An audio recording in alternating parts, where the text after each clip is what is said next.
यस दर्शकवृन्द, यहाँ मलेसिया र सिङ्गापुरको सिमानामा यस्तो बनाइएको छ। यति राम्रो सुन्दर। यता मलेसिया पर्छ भने यो साइडमा यता चाहिँ सिङ्गापुर पर्छ हैन। ल हेर्दै रहनु होला लास्टसम्म। म सिङ्गापुरको दृश्य तपाईहरुलाई देखाउँदैछु। यो साइडमा सिङ्गापुर पर्छ भने यो यता मेरो भएको यता यो साइड यता पछाडिपट्टि यो साइडमा चाहिँ मलेसिया पर्छ हैन। यो मलेसियाको सिमाना पर्यो। यहाँ यता चाहिँ यो सिमाना सिङ्गापुरको सिमाना।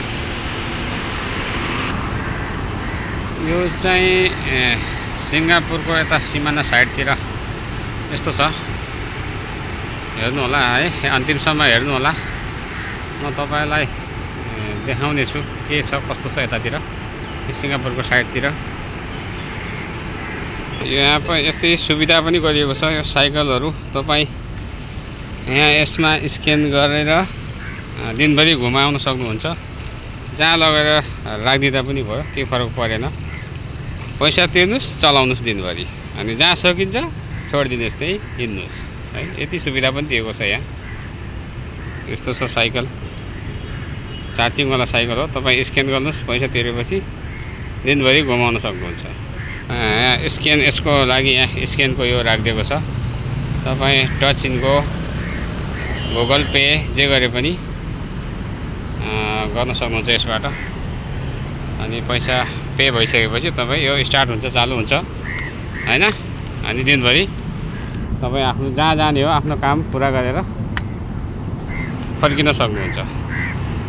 यदि हिँड्न आफूलाई गाह्रो भएमा यदि यहाँ सरकारले यो साइकलको सुविधा पनि गरिदिएको छ। हेर्नुस् त, अति सुन्दर हराभरा मान्छेले मिहिनेत गरेर बनाइएको यो हराभरा हाम्रो देश प्रकृतिले दिएको हराभरा हुँदा पनि है अझ विकास गर्न सक्दैन हाम्रो देशमा नेताहरूले। यहाँ हेर्नुस् त, यति विकास, यति मिहिनेत गरेर बनाइएको हराभरा छ यहाँ।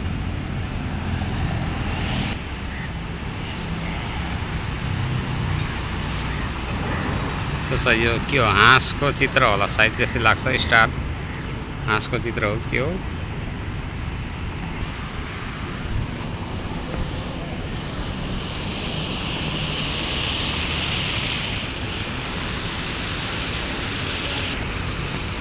यो चाहिँ सिङ्गापुरदेखि आएको यो नहर पुलो पानी हेर्नुहोस्। यो धमिलो भएको छ अहिले त हैन। यो मलेसियामा आएको सिङ्गापुरको पानी यसरी विकास गरेर भित्र नहर बनाइएको छ।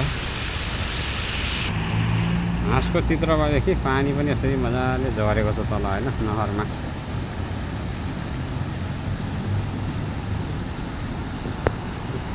यसको मतलब के हो भाइ? म त बुझेन। तपाईहरुले बुझ्नु भएको छ भने भन्नु होला है यसको मतलब के हो। यहाँ चाहिँ हिन्दूहरूले पूजाआजा गर्ने मन्दिर रहेछ।